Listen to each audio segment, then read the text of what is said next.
Guess what? I met someone with the bona fide job title of executive assistant on Friday. She was probably in her late 50s. It isn't every day you meet an executive assistant or administrative assistant. They're a dying breed these days. But there once was a time when they ran the office. Yes, executive secretaries would take dictation from an executive and then type it up into a letter. But the only place that happens today is in old movies. A lot of the time-saving work that executive assistants traditionally took care of can now be done much quicker by a computer. Executives can deal with more tasks on their own thanks to technology. There's been a quiet and gradual decline in what used to be known as the pink-collar career path for women. Over 1.5 million secretarial and administrative assistant jobs have been lost since 2000. That's a decline of almost 40%. Really? I had no idea. You're not alone. This trend has gone largely unnoticed.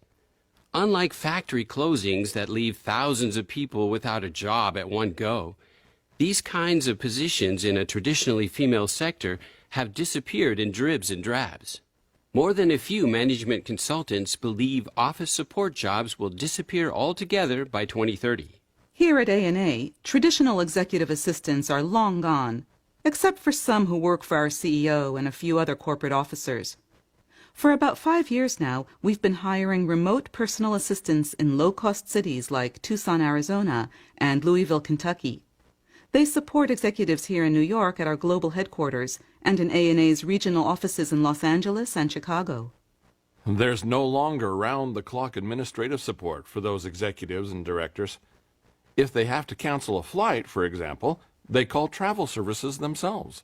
The gradual phasing out of positions like executive assistants reflects bigger changes in the workplace in recent years, the much faster pace, and flatter hierarchies.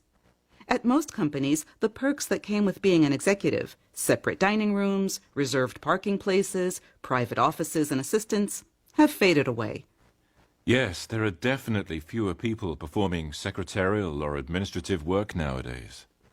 Speaking of vanishing professions, my hometown in Missouri lost its local paper last year. It joined more than 1,400 other cities and towns across the U.S.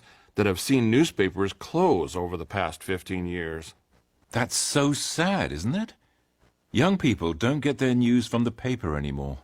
People reading a newspaper in their home is becoming a thing of the past. Of course, the internet is the main reason newspapers are dying. News can be broken nearly the second it happens. All you need is the time to type it up and post it online. Yes. Who wants to read about yesterday's news on inky paper when you can get it immediately on your smartphone or laptop? You can also blame the decline in literacy.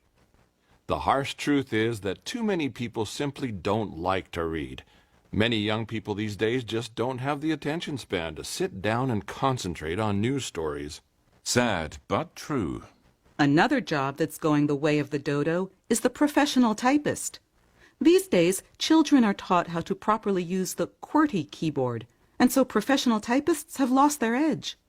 But some people are still able to make a living typing up letters and other documents from rough drafts or recorded dictation.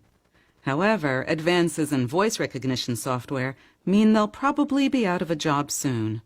Another job on the endangered species list is that of travel agent.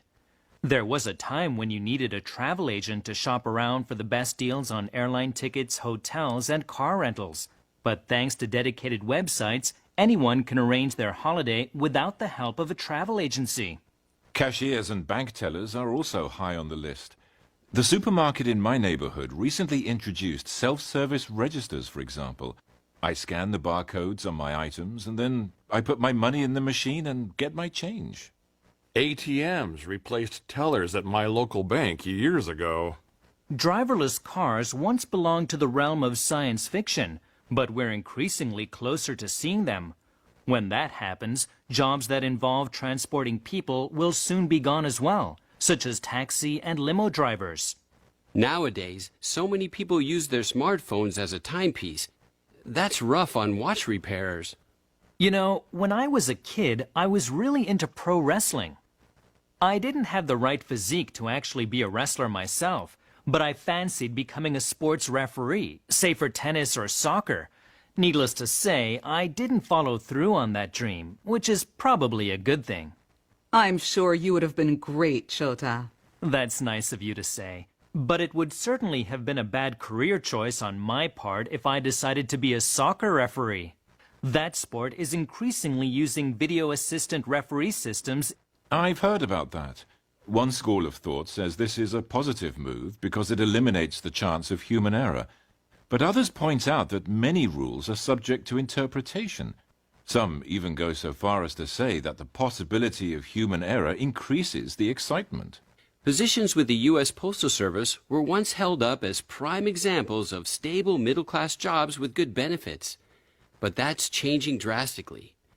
Things don't look good for the traditional mailman or woman delivering letters. This is mainly because the things they deliver won't exist in the next 20 years. With bills viewed and paid online, junk mail moving to your email inbox rather than your letterbox, and the writing of letters a dying art.